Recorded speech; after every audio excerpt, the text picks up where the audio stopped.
Okay, here we are.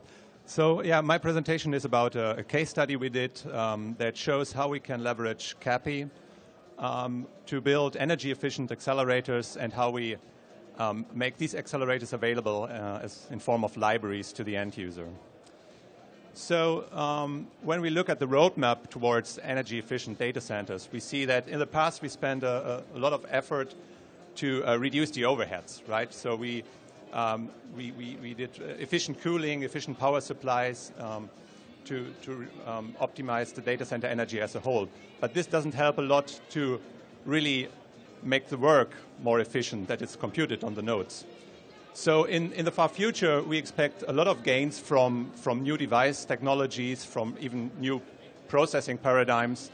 But today, the tool of choice we have to improve energy efficiency is accelerators. And that can be massively parallel accelerators like GPUs, or accelerators where you can put your specialized logic like FPGAs.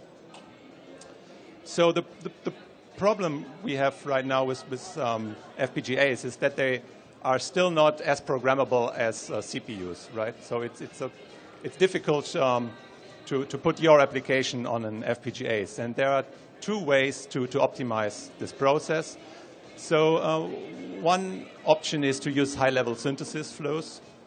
And that's a method where you have where you can write your application in a C-level language and use tools to compile the specification down into an FPGA bit stream. And that improves productivity a lot. But you still have to have an idea about the architecture of your chip. And you have to parallelize your application by hand. And this will probably not help to embrace a vast amount of the programmers' community. So here we think that library acceleration is a better option. And the idea is to build up an optimized library or an accelerated library that the user can use just as the software version of the library.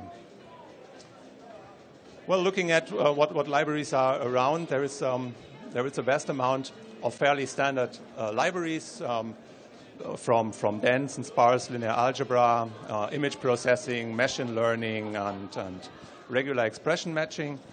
And in this presentation, we look at FFTs, fast Fourier transforms, and especially at the FFTW library. That is fairly standard in the open source domain. Okay, so a quick recap, what is an FFT? So the FFT basically transforms a signal from the time domain into the frequency domain, so you get the spectrum of the signal, and it's used in many, many applications. So not only signal processing, but also data compression, machine learning, and HPC. And we have some fairly standard libraries to use. Most prominent are FFTW, MKL, and ESSL for IBM systems. So looking at how an FFT is executed in software, we see the FFT is basically a recursive algorithm, so you can compute a bigger problem by decomposing it into smaller problems like here. And if we expand a 1D FFT like this, we see a certain data flow graph. And we have local computations or local access patterns in some parts of the FFT and more global access patterns in other phases of the FFT. And this is the problem, this is a problem for CPUs because these kind of strided accesses don't map very well to the memory architecture of modern CPUs. Okay, so but how does CPUs now execute FFTs? Well, in FFTW, for example, you have kernels that are optimized and compute a very tiny FFT problem. And now the problem is to find for your bigger FFT a good schedule. Yeah. So how do you find a good sequence of these codelets so that you find most of your data in your cache? You can estimate the schedule, or you can learn it by computing many iterations over the same problem. The approach we follow on the FPGA is quite different here. So We also have hand-tuned blocks, so the compute units over here. And these compute units solve a tiny FFT problem. After each compute unit, we have a shuffle unit that does the shuffling of the data. So this removes the strides and ensures that you find the proper samples at the next compute stage. And the FFT we did, for example, has a pipeline depth of about 6,000 cycles. So it's a very, very deep pipeline, and we can have samples of multiple FFTs in the same pipeline at the same time. And well, now we simply pipe through our data in a linear fashion and grab our results of the problem at the end in an ordered fashion. Okay, so this is how the architecture of the FFT accelerator basically looks. And I now want to show you how we integrated this into a library. So we came up with different versions of the FFT library.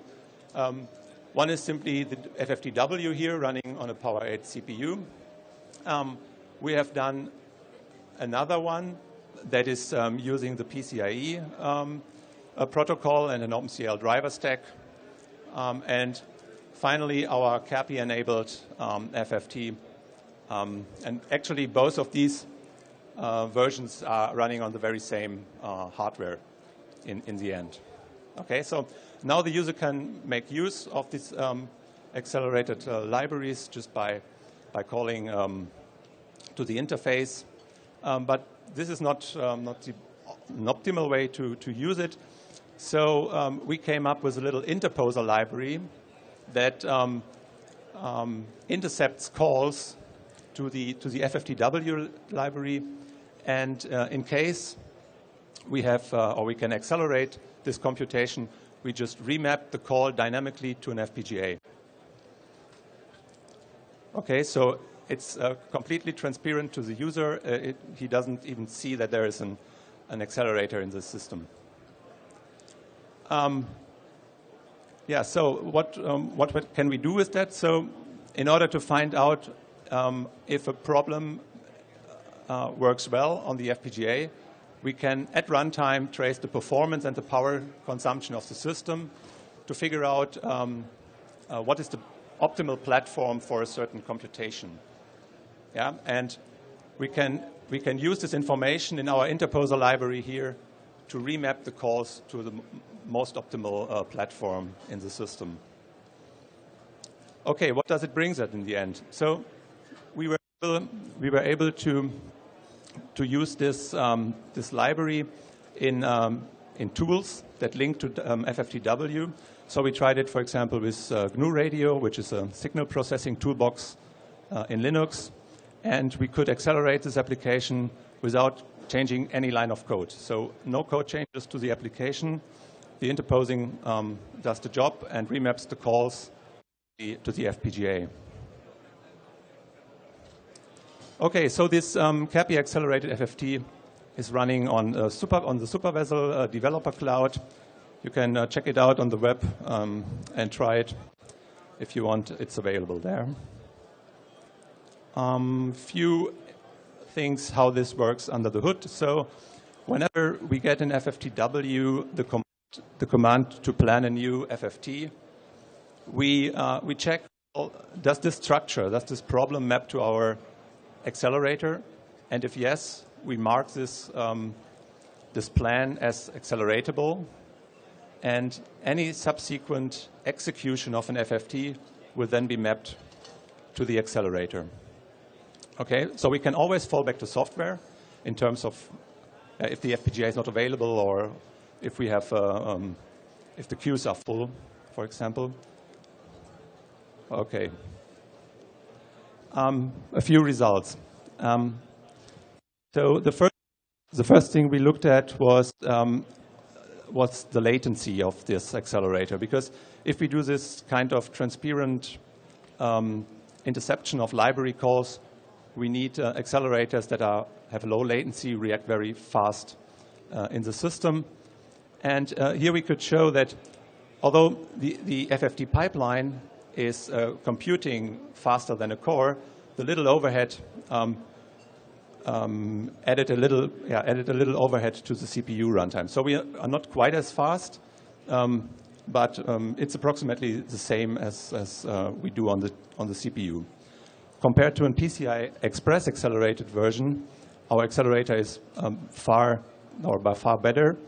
We see here that the OpenCL version that we use spends most of the time just copying data back and forth, preparing data into buffers, and this overhead makes a PCI version just not compatible to the CAPI one. But the accelerator was not really designed for executing single FFTs. It's more for throughput. And here we show what happens when we increase the battery size of the FFT. So that means we have multiple FFTs in a row to process on the accelerator, and here we can play out the strengths of the FPGA. So the Power 8 baseline is given in red here, and the brownish curve over here shows an accelerator that really follows the execution model of the CPU. That is, you can submit a job, wait until the job is completed, and then pick up the next one on the FPGA. And this is performing as good as one core, if you want. So if we can have multiple FFTs in the same pipeline, as you would have in the normal use case, we are by a factor of 2 to 3 better compared to one core in this case. But even more important than just the performance is the power consumption. And here we did an experiment, and we set up a larger problem. So we generated like a gigabyte of input samples and computed the FFT over this large set of data in a row, and looked at the power consumption on the CPU and on the FPGA. We did this with the Amister tool that was announced yesterday. And here in this window, we can see the total power consumption of the node, of the entire Power 8 node. And if we use a multi-threaded FFT that uses all the threads available in the system, for the computation, the power ramps up by almost 200 watts.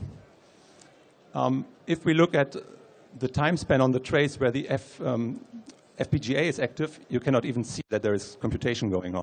It's more looking like noise over here.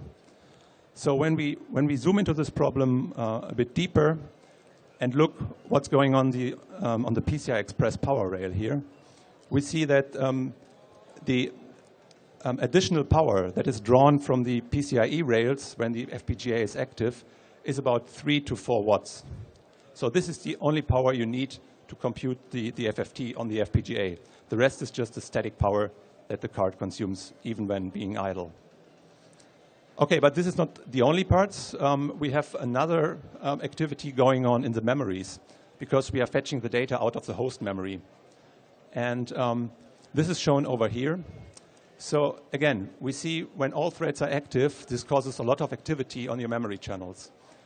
When we have only the FPGA making these very regular memory accesses, the power consumption in the memories is only a fraction. So to put this in some numbers, when we use one core with FFTW, we get to a power efficiency of about 0.2 gigaflops per watt.